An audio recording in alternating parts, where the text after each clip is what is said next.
Oke, udah kelihatan gambarnya? Sudah, Bu. Sudah, Bu. Sudah, Bu. Sudah, Bu. Ya, kita akan belajar chapter 7, decision making.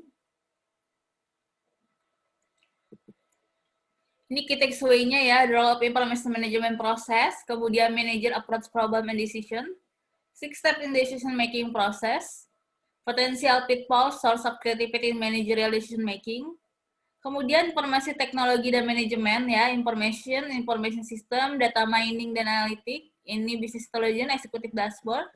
Terus bagaimana problem solving dan managerial decision ya. Nah, ini kemudian decision making proses ada 5 cara secara umum. Kemudian isu dalam menerapkan keputusan manajemen.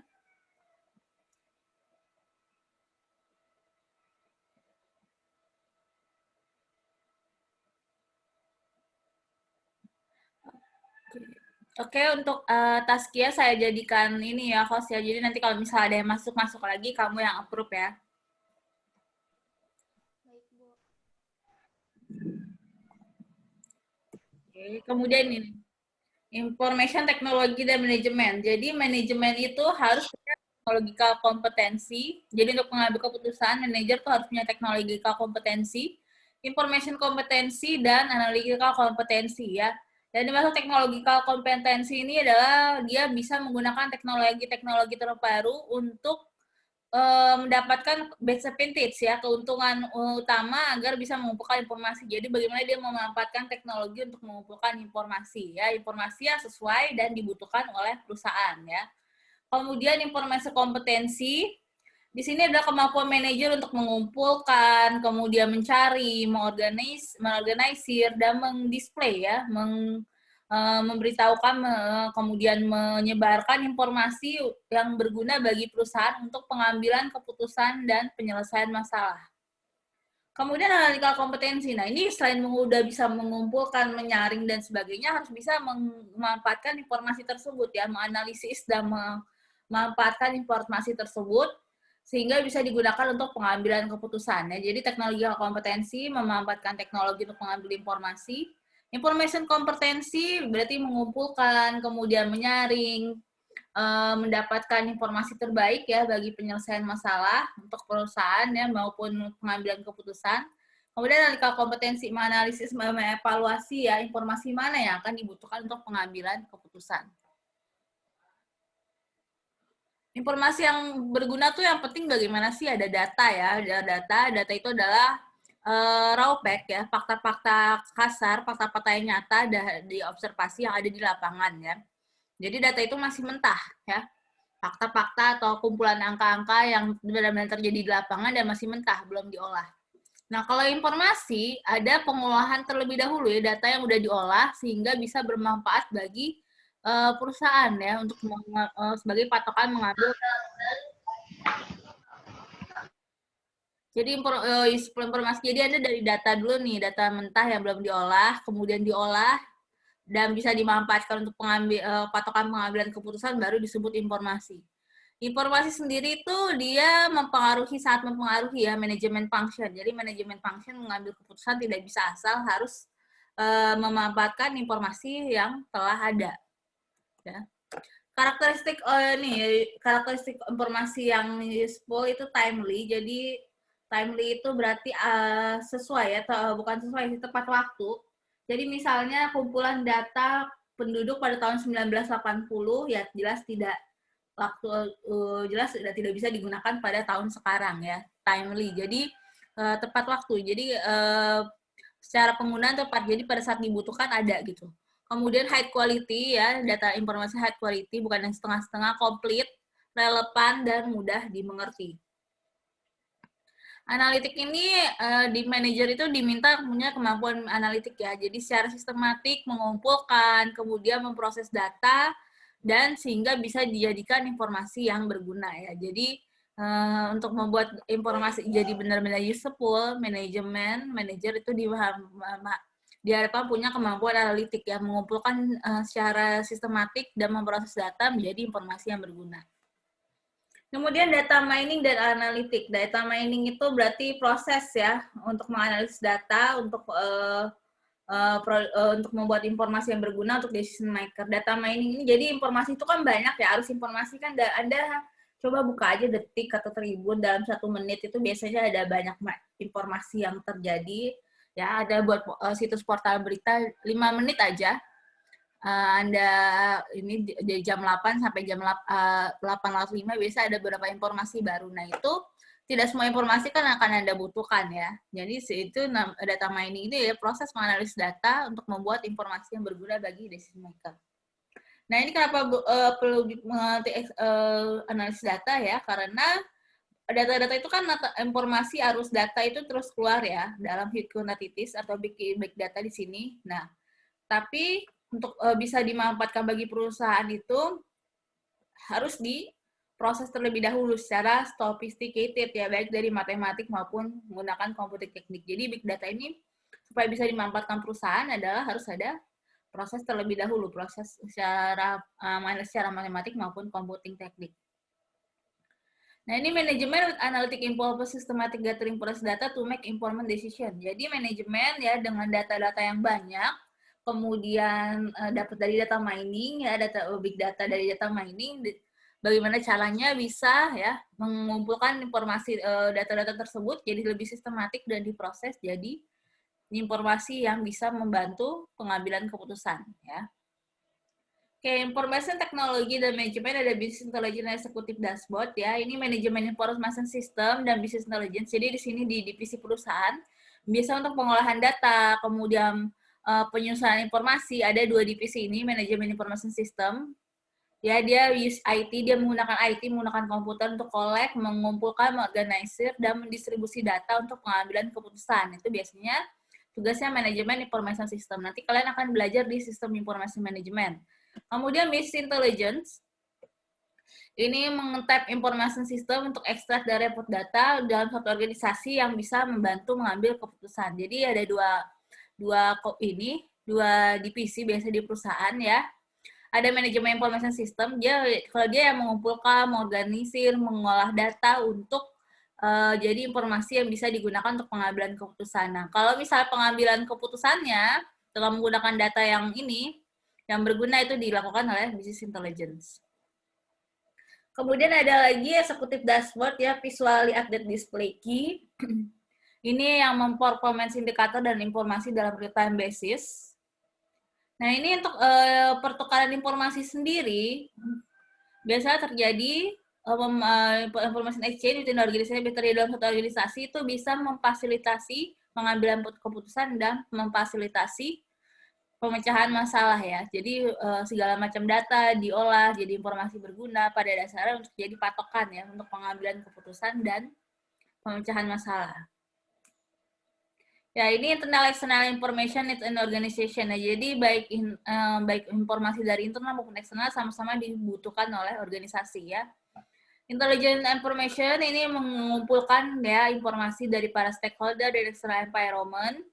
Kemudian informasi diolah dan diproses untuk digunakan untuk patokan pengambilan keputusan dan decision making ya. Diolah, diproses, disebarkan baik dari untuk atasan, bawahan, kemudian rekan sejawat. Nah, kemudian setelah diolah informasi pengambilan keputusan itu diinformasikan ya untuk publik ya, baik untuk pada stakeholder, untuk kepentingan para stakeholder maupun external environment lainnya. Ya. Kemudian problem solving dan managerial decision ya. Manager itu sebagai penghubung information processor. Jadi manager itu dalam menggunakan informasi untuk pengambilan keputusan, kemudian managerial decision. Pertama perannya adalah sebagai information processor ya. Prosesor informasi. Jadi informasi yang segitu banyak datang itu harus diproses terlebih dahulu oleh manajer. Jadi tugasnya antara lain adalah continually gather ya, jadi mengumpulkan, memberikan, kemudian menyebarkan informasi di antara orang-orang dalam perusahaan. Nah, ini harus karena sekarang kan informasi harusnya luas, jadi harus bisa menggunakan alat elektronik ya untuk menggantikan face to face secara langsung. Kemudian biasanya dituntut always on ya, always online, always connected, jadi bisa mudah dihubungi. Nah, ini manajer sebagai information processing nerve center. Jadi manajer itu sebagai pengelola informasi, pusat pengelolaan informasi ya. Ini peranan manager sama kayak manager itu kan sama aja kayak leader ya, planning, organizing, leading, controlling. Nah, dia harus punya technological kompetensi ya, tadi kemampuan memanfaatkan teknologi untuk mengambil informasi. Information kompetensi mengumpulkan, menyusun, mengolah informasi, dan ini menganalisis informasi. Nah, dengan kemampuan dan tugas-tugas dan skill ini diharapkan si manajer ini bisa memainkan 3 peranan ya, information roles ya, mengumpulkan, menerima, mentransfer informasi baik dari insider maupun ke outsider. Kemudian decisional roles ya, ini memanfaatkan informasi untuk pengambilan keputusan, kemudian pemecahan masalah, termasuk di dalamnya untuk handling, negotiation, resource dan disturbance. Kemudian interpersonal roles. Jadi di sini Anda bisa memanfaatkan informasi tersebut untuk memperbaiki atau memperkuat hubungan antar para karyawan ya, maupun dengan manajernya ya. Untuk juga termasuk untuk memotivasi dan networking. Oke, ini problem solving. Tadi itu kan peranan manajer untuk memanfaatkan informasi. Sekarang problem solving. Ya, kenapa terjadi problem? Biasanya problem itu terjadi karena Anda pinginnya A, ya. Anda sudah punya goal, Anda pingin A, tapi kenyataan di lapangannya masih jauh dari goal Anda tersebut, ya. Jadi, ada gap, ya, ada discrepancy between kenyataan yang ada dengan harapan yang Anda inginkan. Nah, untuk mengurangi gap tersebut harus diambil suatu action, ya, untuk menyelesaikan permasalahan, ya. Jadi Anda sudah punya goal, tapi kenyataannya di lapangan masih jauh. Jadi bagaimana caranya untuk meminimalisir sampai Anda mencapai goal tersebut? Ya, dalam setiap pengambilan keputusan itu pasti akan ada decision yang diambil ya, baik itu decisi utama atau keputusan utama maupun keputusan alternatif. Kemudian ada performance threat dan performance opportunity ya. Jadi dalam setiap ada problem itu pasti ada ancaman yang membuat something wrong ya, yang membuat tidak bisa mencapai tujuan atau goal. Tapi di satu sisi juga ada opportunity, kesempatan untuk memperbaiki, ya, kesempatan untuk jadi lebih baik lagi. Kalau misalnya langkah yang benar, langkah yang tepat diambil. Nah, ini problem solving, bagaimana gaya-gaya penyelesaian masalah ya. Ada problem avoider, dia menghindari masalah, pura-pura nggak tahu masalahnya ada ya, inactive, jadi jarang mengumpulkan informasi, jarang tidak bisa melihat problem secara jelas ya, menghindari masalah. Kemudian problem solver ini dia aktif mengumpulkan informasi untuk bisa digunakan sebagai solving problem. Dan problem seeker, pencari masalah. Ya, ini kalau diartikan secara bahasa Indonesia kelihatannya buruk ya. Cuman kalau yang ini, dia sebenarnya lebih baik daripada problem solver. Sebelum masalah ada, bisa dicegah terlebih dahulu. Jadi Anda sudah melihat nih, misalnya salesnya mulai nurun. Jangan sampai salesnya anjlok, Anda baru panik atau mengumpulkan informasi untuk decision making. Nah, ini kalau problem seekers ini, dia mencari kemungkinan masalah ya yang bisa terjadi di masa depan dan bagaimana caranya agar calon-calon masalah itu bisa diatasi, bisa dicegah. Jadi jangan sampai jadi masalah dulu, baru Anda panik gitu. Jadi masalah itu kan pasti ya ada yang namanya simptom. Anda udah belajar statistik belum sih? Pengantar statistik udah belajar belum? Belum, Bu. Belum, Bu. Jadi ada yang namanya masalah itu kan kayak gunung es gitu ya, masalah utamanya apa, tapi simptomnya apa gitu. Simptom itu kayak gejala, ya. Misalnya Anda sakit demam, tapi atau Anda sakit gejala tipes, tapi gejalanya yang pertama itu keluar itu adalah pilek. Jadi bukan flu biasa, tapi sebenarnya ada gejala tipes, atau misalnya kayak orang COVID, ada simptomnya kan, ada gejalanya, mungkin gejalanya semua sama seperti flu biasa. Sekilas mungkin kayak seperti flu biasa, tapi sebenarnya permasalahan utamanya adalah COVID. Nah, ini sama dalam problem seeker ini dalam manajemen, tapi dari sini dalam konteksnya manajemen perusahaan, dia kalau udah melihat simptom-simptom nggak beres, sebelum itu jadi masalah lebih berat lagi, dia sudah berusaha menyelesaikan, ya, mengumpulkan informasi, menyelesaikan agar masalah utamanya nggak terjadi. Ya sama kalau di Gunung Merapi gitu mau meletus, itu simptom-simptomnya udah kelihatan 2-3 bulan sebelumnya ya. Kalau binatang Itu makanya wis serba teri disemuti aku wae. Wis serba anak. Interupsi Bu, mohon maaf. Ini PPT-nya nggak jalan ya Bu? sampai mana? Dari ini, Business Intelligence and Executive Dashboard.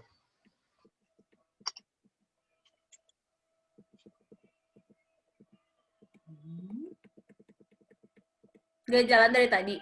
Yang lain? Sama, Bu. Mau Sama, Bu. Jalan sama, Bu. Oke, kalau misalnya nggak jalan, Anda kan udah ini ya. Udah saya kasih slide-nya kan? Sampai bab 7. Coba Udah, Bu. di-download dulu ya. Anda bisa sekalian lihat ini slide-nya. Kalau misalnya kan masalah internet ya, teknis ya. Saya kan nggak bisa ini dari sininya masalah teknis. Ya, Anda coba download aja dulu di Google Classroom. Anda bisa lihat. Sekarang saya udah sampai problem solving approach or style.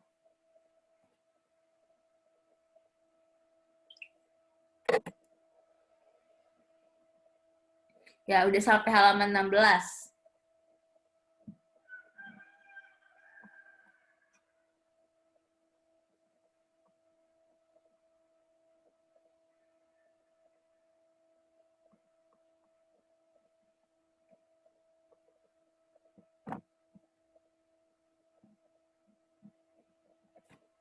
Oke, bisa saya lanjutkan?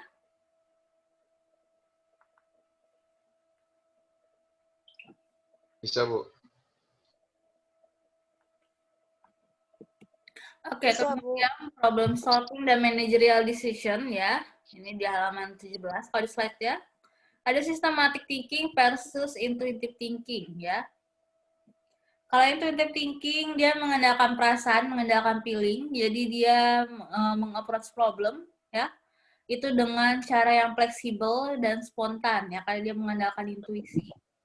Ada systematic thinking, dia meng-approach problem secara rasional, step by step, dengan analytical passion, ya, dengan step by step, dengan keinginan untuk menganalisis secara berurutan, lebih mengandalkan logis, ya, systematic versus intuitive thinking.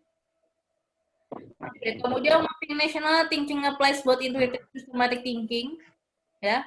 Jadi di antara dua thinking ini, dari systematic thinking versus intuitive thinking ini, nggak ada yang terbaik karena kita bukan makhluk satu dimensi, perusahaan juga dimensinya multidimensional. Jadi pada kenyataannya dua jenis pemikiran ini, penerapan pemikiran ini sama-sama di-apply ya. Jadi untuk mengambil keputusan yang multidimensional yang efektif itu butuh pengaplaian dua jenis penerapan thinking baik secara sistematik maupun intuitif. Ya ini information process ya manager kadang-kadang tadi butuh sensitive thinking maupun informatif systematic thinking maupun intuitive thinking. Nah, ini cara manajer menggunakan stylenya ya untuk memperoleh informasi, mengolah informasi. Ada yang information processing-nya dengan cara sensing, intuition, dan informasi evaluation-nya secara feeling dan thinking ya. Kalau dia sensing dan thinking berarti sensation thinker, dia lebih suka fakta, goal. Kalau sensing dengan feeling,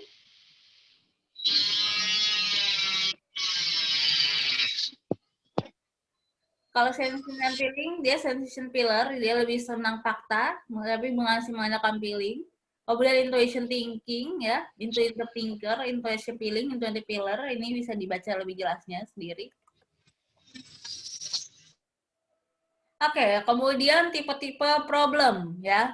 Problem solving dan di subbab problem solving dan managerial decision. Tipe-tipe problem, struktural problem, ya. Struktural problem adalah problem-problem yang familiar, jelas, clear, dan sudah ada informasi yang dibutuhkan untuk menyelesaikan permasalahan tersebut. Jadi struktural problem itu problem yang sudah terjadi di musim-musim sebelumnya, kemudian muncul lagi, Anda bisa langsung mengatasi permasalahan tersebut. Karena udah familiar, udah pernah terjadi, straightforward, yang dipermasalahkan jelas, sehingga Anda bisa punya informasi yang tepat untuk menyelesaikan masalah tersebut. Misalnya penurunan sel pada Q3, kuartal ketiga, tahun-tahun sebelumnya juga kuartal ketiga menurun, mungkin karena faktor perubahan cuaca dan sebagainya, jadi Anda bisa tahu bagaimana cara mengatasinya. Karena untuk tipe problem struktural problem ini, penyelesaian masalahnya butuh yang programmed, yang udah terprogram ya, berdasarkan pengalaman di masa lalu. Jadi kalau struktur problem, penyelesaiannya dengan cara mengambil keputusan yang telah terprogram. Kemudian masih tipe-tipe program ya, di slide selanjutnya ada unstructural program. Unstructural problem. Oke, unstructural problem. Itu problem-problem yang belum terjadi sebelumnya, kemudian ambiguitas ya, jadi Anda mau menyelesaikan permasalahan, tapi ini masih harus dilihat, dianalisis lebih dalam sebelum mengambil keputusan karena ambiguitas ya. Kemudian non-program decision apply a specific solution to meet demand of unique problem. Jadi non-program decision ini, jadi untuk mengatasi masalah struktural ini, pengambilan keputusannya harus non-program ya. Jadi pengambilan keputusan yang baru nggak bisa menggunakan pengambilan keputusan berdasarkan data-data sebelumnya ya. Biasanya yang tipe-tipe problem struktural ini dihadapi oleh manajer yang sudah higher level. Oke, masih problem solving and managerial decision, ada crisis decision making ya.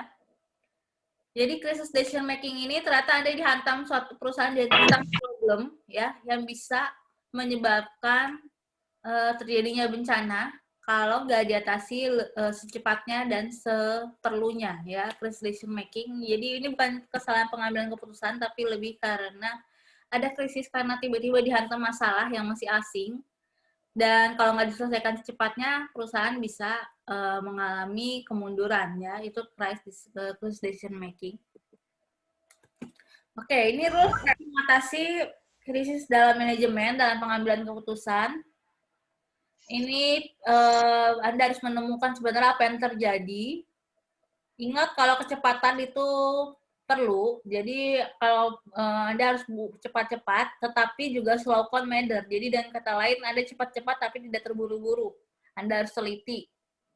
Kemudian respect danger of the unfamiliar ya. Jadi di sini karena problemnya baru, jadi nggak bisa menggunakan penyelesaian masalah yang udah ada, nggak bisa menggunakan program decision making. Kemudian palui the skeptic. Jadi kalau misalnya Anda mau mengambil keputusan menyelesaikan masalah ini, ada yang skeptik, ya hargai, karena mungkin aja bisa jadi yang skeptik itu yang benar. Dan kemudian be ready ya, Anda harus siap mengambil keputusan apapun, jangan fight fire with fire ya, jadi harus cepat. Oke, kemudian masih di problem solving managerial decision, manager make decision with various amount of information ya. Jadi Anda mengambil keputusan itu dengan various amount of information ya. Ada certain environment, risk environment, dan uncertain environment. Kalau certain environment ya, di mana sumber informasinya sudah pasti, jelas, Anda tahu kalau misalnya mengambil keputusan ini dan atau action alternatif ini, konsekuensinya ini, itu adalah certain environment ya. Anda menghadapi problem yang sudah jelas, kemudian kalau ngambil keputusan A, resikonya apa, konsekuensinya apa, baiknya apa, udah jelas, ambil alternatif informasi pun juga jelas. Kemudian risk environment, ini ketika dalam mengambil keputusan informasinya nggak lengkap, jadi ada kemungkinan mengambil keputusan baik keputusan utama maupun keputusan alternatif, konsekuensi dari alternatifnya tidak bisa diramalkan. Kemudian uncertain environment, ini lack so much information ya, jadi sangat kurang berbagai macam informasi, jadi sangat difficult to assess probabilities ya.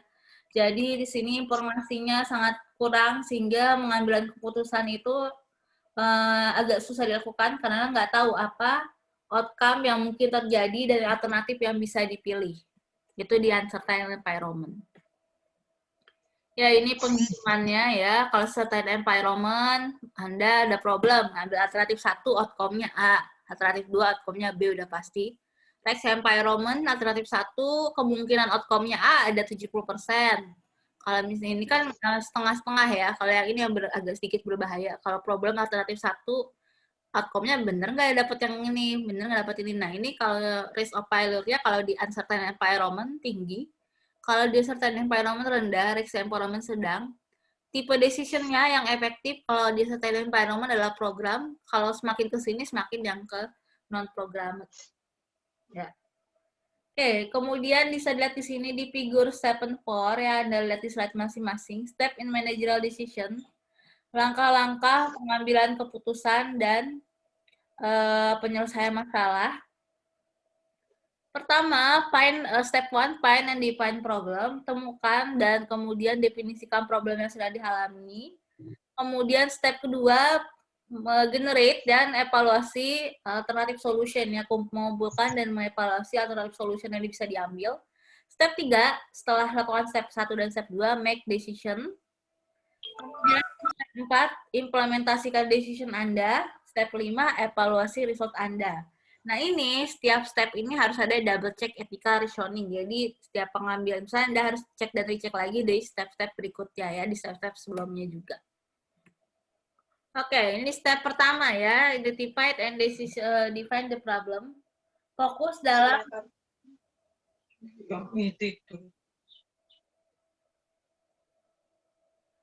dalam information gathering, information process, dan deliberasi. Kemudian decision objective sudah harus established.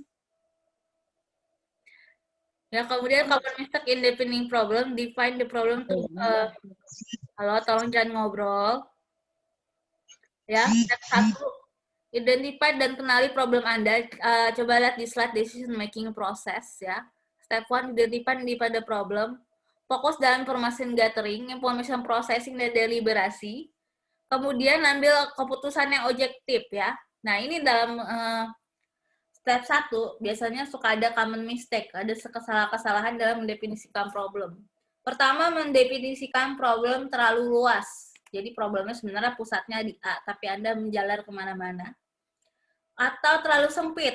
Terlalu sempit ini ada kecenderungan meremehkan problem. Nah, kalau misalnya mendefinisikan problem itu broadly, itu terlalu membesar-besarkan problem. Yang kita cari itu yang pas, jangan membesarkan masalah, tapi juga jangan meremehkan. Nah, kedua, common mistake-nya fokus dalam simptom daripada penyebab, ya. Anda misalnya, kalau Anda sakit gejala COVID, sistemnya sama kayak gejala flu biasa, Anda fokus menyembuhkan gejala flu biasa dengan makan obat biasa kayak Newsep. Nah, ini kayak kemungkinan tidak sembuh. Karena problem utamanya kan adalah COVID, ya. Jadi untuk menyelesaikan permasalahannya, mungkin Anda harus tes dulu, swab, kemudian mendapatkan perawatan di rumah sakit yang bagus, ya, yang bisa menyelesaikan masalahnya. Kemudian choosing the wrong problem. Di sini permasalahannya A, tapi Anda mikir masalahnya B. Jadi segala macam dikerahkan solusi untuk menyelesaikan masalah B, padahal masalah utamanya adalah masalah A. Ya, kemudian saja step 2 ya, dalam decision making problem, generate dan evaluasi alternatif cost of action. Jadi sering mengumpulkan dan mengevaluasi berbagai macam solusi yang bisa diambil. Jadi potensial solution baik yang telah terformulasi atau masih perlu data untuk bisa menghasilkan solusi itu sama-sama dikumpulkan. Kemudian di sini ada proses penganalisis data, kemudian menganalisis keuntungan dan ketidakuntungan dari setiap keputusan yang bisa mungkin diambil ya. Nah, ini approach for evaluating alternatif ya. Jadi untuk membantu mengevaluasi alternatif bisa menggunakan analisis stakeholder, bisa menggunakan satu lagi analisis cost benefit. Nah, ini dalam generate evaluasi cost of action. Jadi dalam mengevaluasi alternatif ada beberapa hal yang perlu dipertimbangkan dalam evaluasi alternatif solusi yang bisa diambil. Pertama, benefit, keuntungannya ya, cost berapa.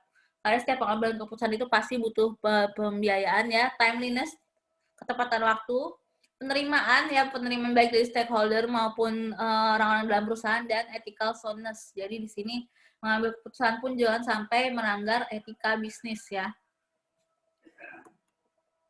Oke, kemudian masih selanjutnya decision making problem, generate evaluasi problem cost of action. Ini ada common mistake-nya. Biasanya kalau udah mendapatkan satu solusi, ada kecenderungan mengabaikan alternatif-alternatif lainnya. Padahal bisa jadi alternatif-alternatif yang lainnya itu lebih efektif dalam mengatasi masalah ya. Jadi terlalu cepat mengabandon, mengignore ya, tidak menghiraukan alternatif-alternatif yang bisa diambil. Nah, itu kemudian decision making process step 3 ya. Decide on prevalent course of action, jadi ambil keputusan kemudian akan segera diaplikasikan ya. Ada 2 different approach, behavior model yang bisa untuk mengambil keputusan yang memuaskan dan classical model yang bisa mengambil keputusan yang bisa mengoptimisasi ya. Behavior model classical